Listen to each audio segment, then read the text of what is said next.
السلام عليكم، يا مساء الورد والفل والياسمين عليكم يا حبايبي. بسم الله الرحمن الرحيم. يا رب تكونوا بخير وصحة وسعادة. بسم الله الرحمن الرحيم. النهارده هنبتدي مع بعض. هنعمل ايه؟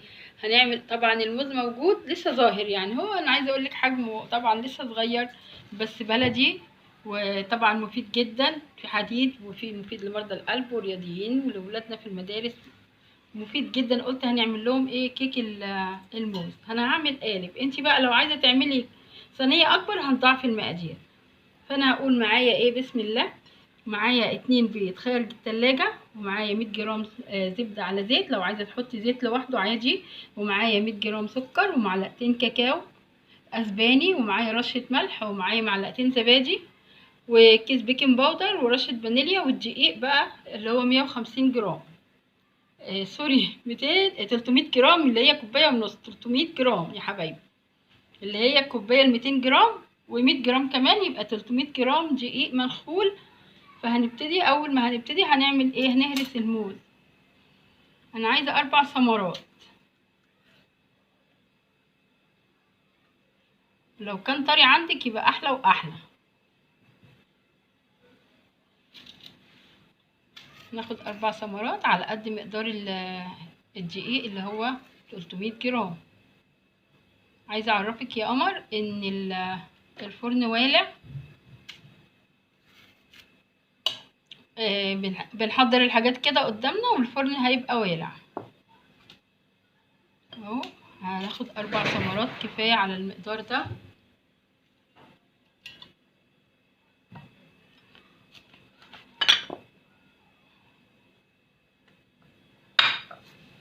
ههرسهم بقى بالهراسه، لو عندك الهراسه بتاعه البطاطس دي هتساعدك. وهرسته اهوت يا حبايبي بوريه خالص، خليته بوريه. هنحط بقى المكونات البودر كلها على الدقيق، اللي هو رشه الملح اهي، ومعلقتين كاكاو اسباني، والبيكنج باودر. لازم نقلب الخليط حلو يا حبايبي. الخليط البودر بنقلبه حلو عشان الكيك بيبقى يطلع معانا مسطح وخطير، ما بيطلعش مايل من جنب وجنب. لو سيبناه البيكنج باودر في مكان، الكيكه هتطلع مايله من جنب وجنب، يبقى شكلها مش حلو خالص. لكن لازم نقلب كده كويس، وكمان الكاكاو ينتشر في قلب الدقيق. وقلبت المكونات البودر يا حبايبي، وهنزل بقى بايه؟ بالبيض. 2 حبة بيض خارج التلاجة، طبعا البيض وراه على طول ايه؟ شاطرين الفانيليا جدا. بعملها معاكي بالمضرب اليدوي، يعني سهلة. طلعي المكونات بتبقى خارج التلاجة، الزبادي والبيض، وهنشتغل. وطبعا مش هتاخد معانا دقايق، الفرن طبعا والع مسبقا. هنزل بعد كده بالسكر، اللي هو 100 جرام سكر، يعني نص كوباية سكر فاتح يا حبايبي، عشان ما يغمقش معاكي الكيك. لما يبقى السكر فاتح معاكي ما يغمقش معاكي الكيك. السكر لما يكون فاتح يا حبايبي مش بيغمق الكيك. هنزل بقى بالسمنة اللي هي على او الزبدة على زيت، 100 جرام. وهاخد معلقتين زبادي.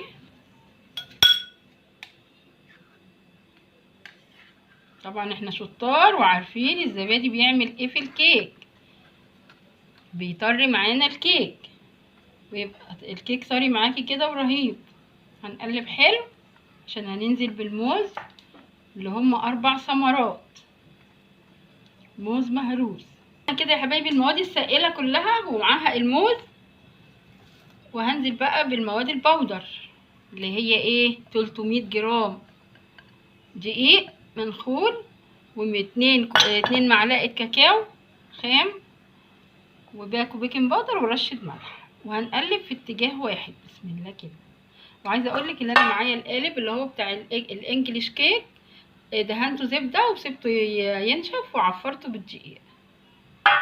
طبعا قالب الكيك يا حبايبي ما بياخدش معانا من 15 لتلت ساعه، من 20 دقيقه يعني. ما نفتحش عليه قبل 15 دقيقه. وقلبت الخليط حلو قوي يا حبايبي مع بعض. وهننزل بقى في القالب بسم الله. احنا عايزين نص القالب بس عشان بترتفع معانا، نص القالب.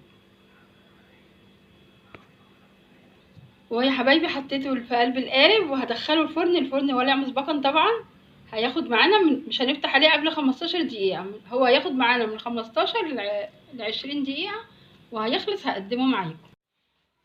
وخلص معايا كيك الموز يا حبايبي، عملت القالب معاكم وطبعا خد معايا زي ما انا قلتلك تلت ساعة وبردت، وهنقطعها مع بعض. بسم الله.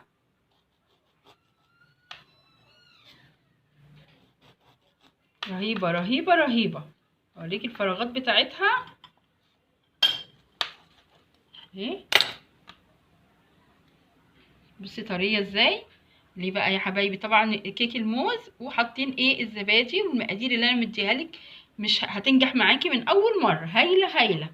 طبعا هنعمل جرنش، عندك شوكليت عندك كراميل اللي بيحبوه اولادك، وهتعملي كده اهو وهنزوقها كده وهقدم معاكم طبق يا حبايبي. ويا رب تجربي كيك الموز بطريقه شيف هالة تعجبكم. الف هنا يا رب.